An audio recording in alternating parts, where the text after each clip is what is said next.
सन 1518 का मौसम गर्मा फ्रांस के शहर स्ट्राबोर की गलियों में अचानक एक अजीबोगरीब मंजर देखने को मिला।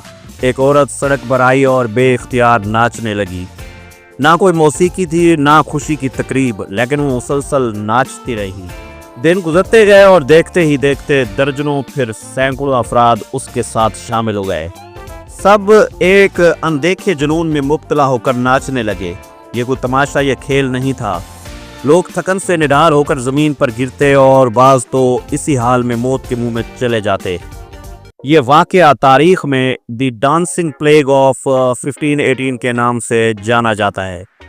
ऐसा पुरअसरार और हैरान कुन अलमिया जिसने सदियों से मुहक्किकीन, मुअर्रिखीन और साइंसी जहनों को उलझा रखा है। वंडर्स नेवर सीन के मोअज़्ज़ज़ सामीन इकराम, अस्सलामु अलैकुम। इस अजीबोगरीब कहानी का आगाज़ एक औरत से हुआ जिसका नाम ज़्यादातर तारीखी रिकॉर्ड्स में फ्रा ट्रोफिया बताया जाता है। जुलाई 1518 में उसने अचानक नाचना शुरू किया।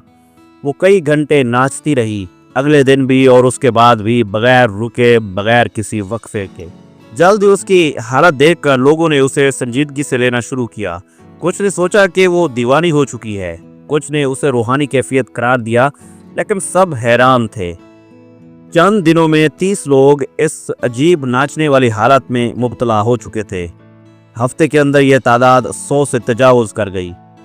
रिपोर्ट के मुताबिक कुछ लोग 6 दिन, 8 दिन या हत्ता के 2 हफ्ते तक मुसलसल नाचते रहे और बिलाखिर थकन, दिल का दौरा या फालिज की वजह से मर गए। मकामी हुकाम और डॉक्टर्स को कुछ समझ नहीं आ रहा था। उस वक्त के मेडिकल माहिरीन ने नतीजा अक्स किया कि ये कोई जिस्मानी बीमारी नहीं बल्कि गर्म खून की वजह से है, और हल्के तौर पर उन्होंने लोगों को मजीद नाचने की इजाज़त दे दी। हुकाम ने एक हाल किराए पर लिया, पेशेवर मौसीकारों को बुलाया और यहाँ तक के डांसर्स भी तैनात की ताकि ये लोग अपनी ताकत निकाल सकें। लेकिन इसका नतीजा मजीद अमवात की सूरत में निकला। हैरत अंगेज़ तौर पर यह सिलसिला तकरीबन 2 माह तक जारी रहा। एक अंदाजे के मुताबिक 400 के करीब लोग मुतासर हुए और दर्जनों की तादाद में अमवात हुई। फिर अचानक यह सिलसिला रुक गया, जैसे कभी कुछ हुआ ही ना हो। मोअज़्ज़ज़ सामीन इकराम, द डांसिंग प्लेग ऑफ 1518 एक ऐसा वाक़या है जिस पर मुअर्रिखीन और मुहक्किकीन आज भी मुत्तफ़िक नहीं हो सके। कुछ तारीखी ज़राए के मुताबिक वाकई सैकड़ों अफराद ने बेकाबू होकर नाचना शुरू किया, जिनमें कई अफराद थकन, दिल के दौरे या फालिज से मौत के मुंह में चले गए। इन तफसीलात की बुनियाद उस दौर के सरकारी रिकॉर्ड्स, चर्च की तहरीरों और मकामी डॉक्टर्स की रिपोर्टों पर मबनी है। लेकिन कुछ माहिरीन इन बयानात पर सवालात उठाते हैं और उसे मुकम्मल तौर पर एक तारीखी मुबालगा या अफसानवी रंग करार देने की कोशिश करते हैं। शक की बुनियाद ये है कि उस वक्त के लोग साइंसी इल्म से नावाकिफ थे और अक्सर गैर मामूली वाक़यात को मजहबी या जादुई रंग देकर बयान करते थे। मिसाल के तौर पर यह मुमकिन है कि सिर्फ चंद अफराद नफ्सियाती बीमारी का शिकार हों, लेकिन कहानी फैलते फैलते सैकड़ों अफराद और अमवात तक जा पहुंची हो। उस दौर के मुअर्रिखीन ने अक्सर सुनने सुनाने पर अपनी तहरीरें मुरतब की, जिसकी वजह से हकीकत और अफसाना आपस में गड़बड़ हो गए। बाज़ स्कॉलर्स ये भी कहते हैं कि अमवात की तादाद गैर मुसद्दक़ा है और ये हो सकता है कि नाचने के वाक़यात ज़्यादातर अलामती या जुज़वी नौइयत के हों, जिन्हें वक्त के साथ बढ़ा चढ़ाकर बयान किया गया हो। सन 1518 के इस पुरअसरार वाक़े के पीछे सबसे ज़्यादा ज़ेर बहस आने वाली वजाहतों में से एक है इरगोट पॉइजनिंग। इरगोट एक किस्म की फंगस यानी फफूंदी है जो ख़ास तौर पर गेहूं या राई पर उगती है, और जब इंसान इस आलूदा अनाज को खाता है तो इसमें मौजूद केमिकल जिस्म पर LSD जैसे असरात मुरतब करते हैं।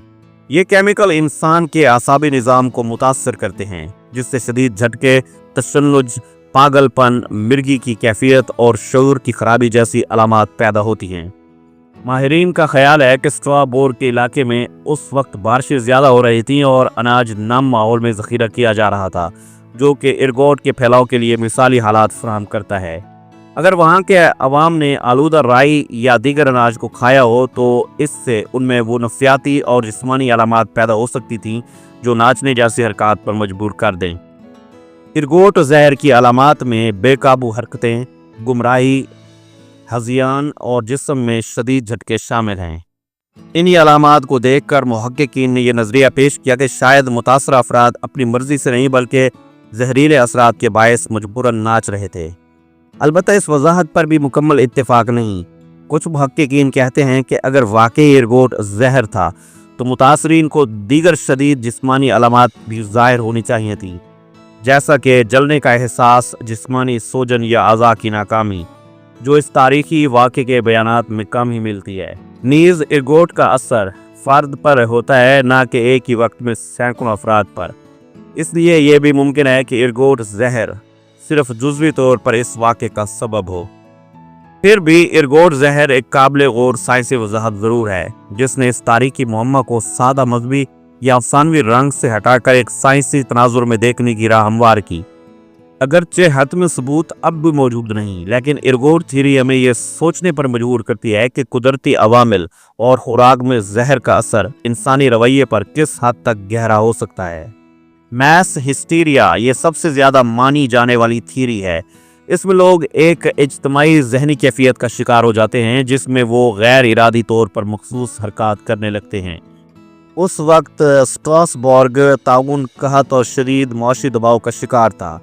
लोगों में शदीद जहनी दबाव, भूख और मौत का खौफ मौजूद था। ऐसे हालात में एक औरत का नाचना मुमकिन है कि दूसरों के लिए एक नफ्सियाती वायरल असर बन गया हो। ये कैफियत आज भी दुनिया के मुख्तलिफ इलाकों में देखी गई है, जैसे 1950 में तंजानिया की हंसी की वबा, 2006 में पुर्तगाल के स्कूल में इज्तमाई बीमारी और रूहानी या मजहबी कैफियत। उस वक्त के कई लोग इसको मुकद्दस और रूहानी सज़ा समझते थे। उनका ख्याल था कि लोग किसी देवी या मुकद्दस हस्ती के गज़ब का शिकार हो रहे हैं। ख़ास तौर पर कुछ लोगों का ये भी मानना था कि उन पर कहर नाजिल हो रहा है। यही वजह है कि मुतासरा अफराद को एक चर्च में ले जाया गया जो सेंट वीटस के नाम पर था। वहाँ उनके पाँव में सेंट वीटस सलेबें बांधी गई, दुआएं पढ़वाई गई और कहा जाता है कि उसके बाद ये वबा ख़त्म हो गई। मोअज़्ज़िज़ सामीन इकराम, ये पहला वाक़या नहीं था। 1374 में ऐसा ही एक इज्तिमाई नाचने का वाक़या पहले ही पेश आ चुका था, जिसने पूरे मगरबी यूरोप को अपनी लपेट में ले लिया। इस तरह के वाक़यात 14वीं और 17वीं सदी के दरमियान कई इलाकों में रिपोर्ट हुए, जिनमें लोग इज्तिमाई तौर पर बेकाबू नाचते थे।